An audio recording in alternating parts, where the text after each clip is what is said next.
Students, today's point of discussion is Avogadro's law. Now, Avogadro's law is also one of the gas laws. Now, let's discuss the Avogadro's law. Now, consider two different gases. So, for two different gases, gas A and gas B. So, let us consider two different gases A and B. Now let P1, V1 are pressure and volume of gas A, and P2, V2 are pressure and volume of gas B respectively. Now for two different gases, the kinetic gas equation can be given as, so for these gases, kinetic gas equation is written as. So let's write the kinetic gas equation first of all for gas A. So for A, one can write P1 V1 is equal to 1 by 3 M1 N1 C1 square. So further this can be given as P1 V1 is equal to 2 by 3 into 1 by 2 into M1 N1 C1 square. Now similarly for another gas, so for gas B, one can give the kinetic gas equation as P2 V2 equals to 1 by 3 into M2 N2 C2 square. So further this can be also given as P2 V2 equals to 2 by 3 into 1 by 2 into M2 N2 C2 square. Now these are the kinetic gas equations for two different gases. Now when pressure and volume of gases are same, when pressure and volume of two gases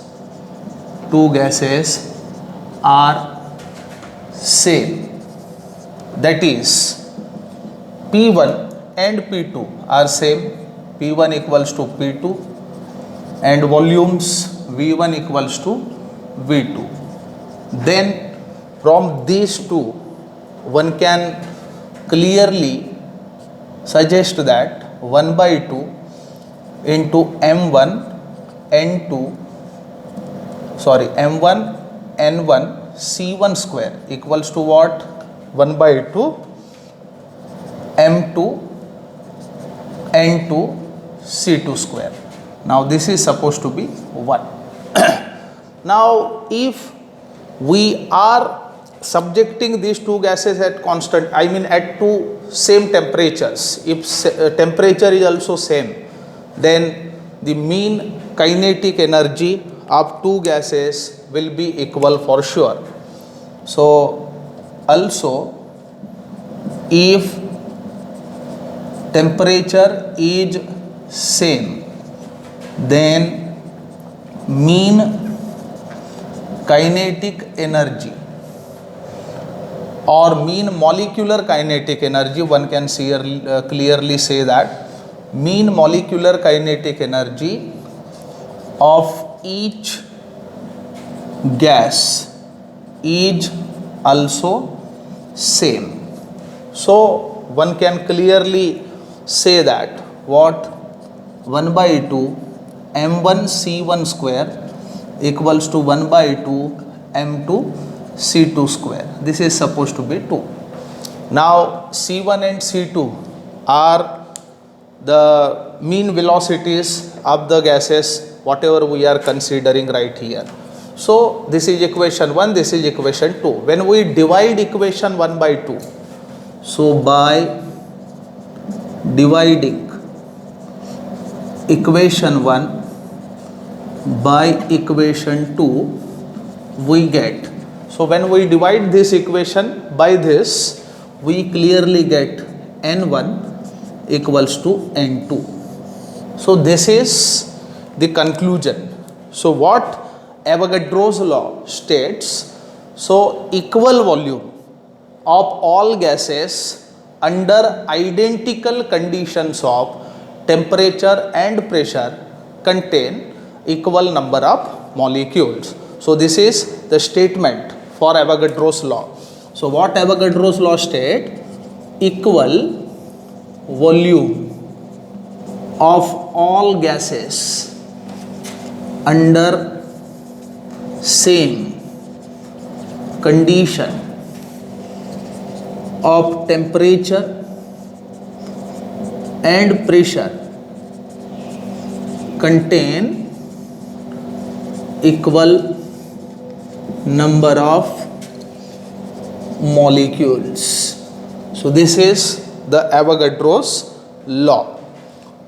Remember, it follows from Avogadro's law that at NTP, 1 mole of any gas occupies 22.4 liter by volume. Remember what it follows from Avogadro's law that 1 mole of any gas occupy 22.4 liter by volume at NTP, and this is known as the molar volume. And remember, this number, I mean the number of particles associated with 1 mole, we are considering gas, so particle is nothing but gas right here. So 1 mole of any gas contain Avogadro's number of molecules. That is also very important thing. So 1 mole of gas contains Avogadro's number of molecules, and this number is Avogadro's number. This number is known as what? Avogadro's number, and its numerical value is 6.022 into 10 to the power 23 per mole.